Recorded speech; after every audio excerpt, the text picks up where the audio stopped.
YouTube, what's happening? Hope you are good. Today's episode, we're going to be diving into how to PB or tackle your first half marathon or marathon in 4 simple steps.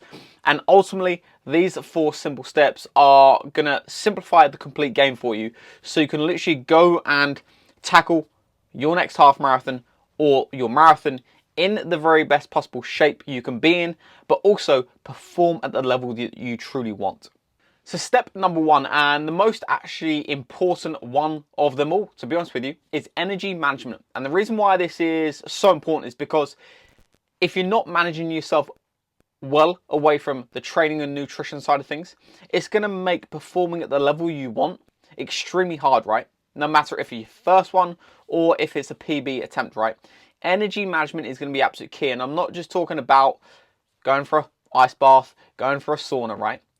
I'm talking about the overall area of rest and recovery. Ultimately, sleep, boundaries, ensuring that you actually got enough time away from training, not overtraining. Because if our energy is going to be off, then our eating behavior is going to be off, which means we're not going to be looking the way we want. And I know it may sound strange of you not looking the way you want, but reality is you want to look good and feel good whilst doing these things, right? So you've got the complete package. This is where most people get it wrong. So you want to keep energy in a really good spot, managing your energy effectively, getting good amount of sleep in, making sure you've got good quality boundaries with bedtime, wake up time, not going on your phone too late, not going on your phone too early. Because when you can manage your energy in such a way like that, and also stress, which is obviously going to impact energy, you're going to be far greater in terms of when it comes to aligning yourself from a nutrition focus, because it will differ from when you first start training for this to peak week of half marathon or marathon. Nutritional approach will change.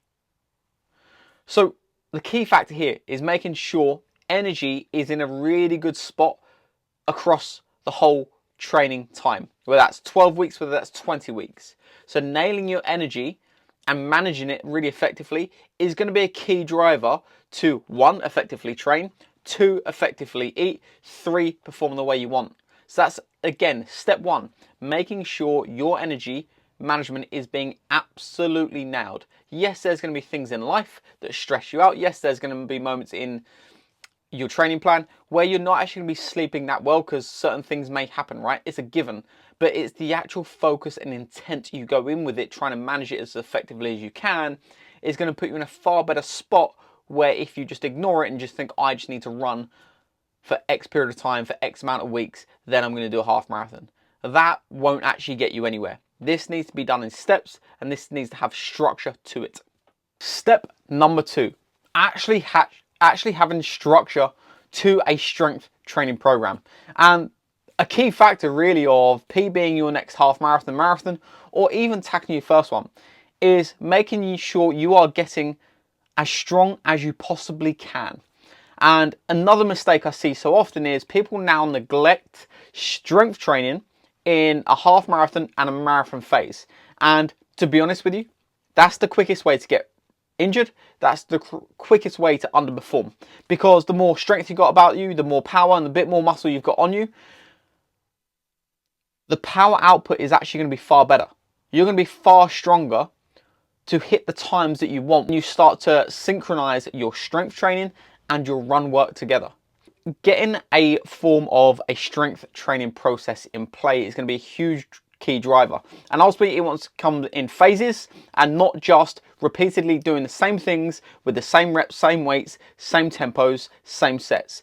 It wants to be periodized towards the event that you're actually doing. So therefore, it's completely synchronized and you get this complete progression of getting fitter and getting stronger. And you're managing your energy in step 1, meaning you're going to be putting yourself in a far better spot to perform at the way you want, and you're going to see a far better result pre-event, during event, and post-event, because you're going to be so much fitter, stronger, and healthier, which means you're going to be looking fantastic from an energy management standpoint, from a nutrition standpoint, and you're getting stronger and fitter at the same time. And in order to ultimately run at the speed you want, your body needs to be able to withstand that pressure and that demand. And that's only going to be able to come from you and your body being able to withstand that. And that comes from building strength, building power, and putting a bit more muscle on your frame. Because when you can do that, you're going to place yourself in a far better spot to be able to handle that demand. Piece number 3 of the puzzle. You obviously want a running structure within this phase that you're going to be going through. Because obviously there should be a start phase and a deadline phase, right? Whether that's a 12 or a 20 week or however long you want, right? Ideally, 12 to 20 weeks gives you a nice time frame to build up endurance and actual speed. But again, you actually don't need to be running that much in a half marathon or marathon prep. From previous half marathons and marathons I've done, there's been no more than running 3 times a week, in all honesty. And reality is, you're going to be pretty busy with life and you're going to have other demands on your plate. So trying to get a nice split of strength training to build the power, strength, and muscle on the frame to be able to withstand the demand that you want to run at, and then obviously synchronize that up with the endurance side of things, and then obviously the speed that you want to build into it as well. Something I'd highly recommend is 2 to 3 training sessions a week, 2 strength training sessions a week. It could look like full bodies, more upper body dominant than lower, just because the amount of running volume you will do over like a 12 to 20 week patch, and then 2 runs a week. And how that will look is 1 speed run within the week, because that's the shorter run and it's going to take up less time, and then have a longer distance zone 2 run on the weekend, so you can actually take your time with it and get it done. And ultimately, you want to keep it that simple. You don't need to be running 4, 5, 6 times a week at all. That's certainly overdoing it. The sweet spot, in all honesty, from my experience and coaching clients, is getting them to run 2 to 3 times a week. And how that could look is you could have a complete interval session, you could have a tempo session, and you could essentially have a longer distance runs in zone 2 if you wanted to run 3 times a week. So you could also have 3 times a week where you look at a tempo, a speed, and a zone 2 run, and break those up across the week on top of your 2 to 3 strength training sessions a week. But that's entirely to you with the time frame that you've got available within your weeks. But something I highly recommend is 2 strength training sessions and 2 runs a week, and that will synchronize nicely up to your week, and that actually allow you to be consistent with it, because ultimately the aim of the game here is you want minimal dosage for the maximum amount of effect. And if you're living a busy life, it's going to be really hard to get 6, 7 training sessions in a week. So you want to really keep the barrier of entry quite low, keep it simple, but allow the consistency to grow so you can get nice and strong and really fit at the same time. And that is going to be the perfect blend for you to either PB or tackle your first half marathon.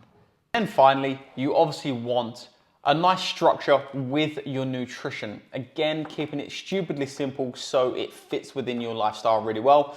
And what I'm talking about here is you actually want to have flexibility towards the calories you're intaking and the macronutrients you're hitting.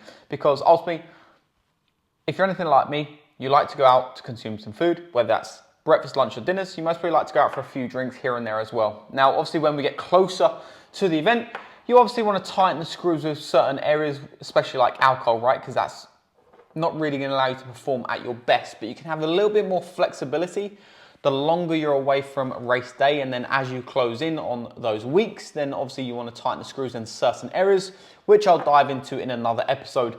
But for right now, in terms of your calorie intake, I see, to be honest with you, a lot of people take the piss with this because they think they're running long distances and they can get away with consuming a lot more than usual.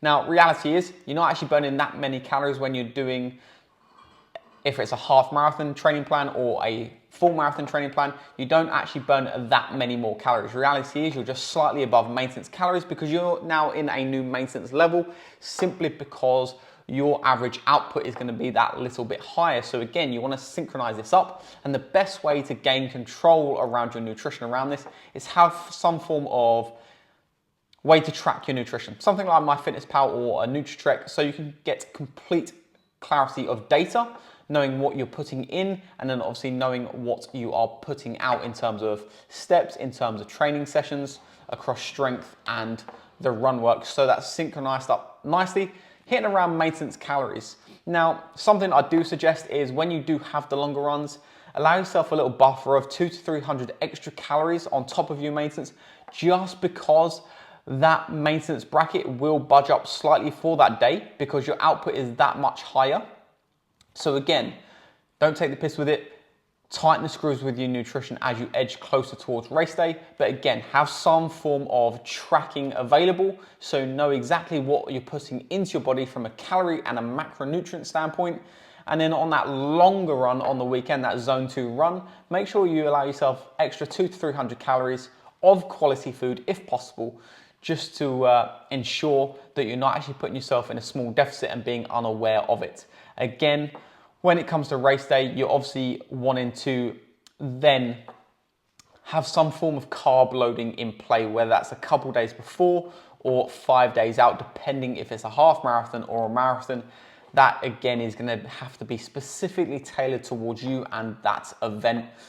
And ultimately, throughout this journey, carbohydrates are going to be your absolute friend. They need to be the highest macronutrient that you are consuming because they're going to be the most used from a training standpoint and a daily use standpoint, whilst having adequate amount of protein, adequate amount of fat to ensure you're recovering nicely so you're not too sore, and also making hormone function is in a great spot from fats. And that is how you're going to synchronize your nutrition up with the running side of things and the strength training side of things, and also making sure point number 1, energy management, is being absolutely nailed. And that is exactly how you're going to be able to prepare for this half marathon or marathon and actually go and PB it.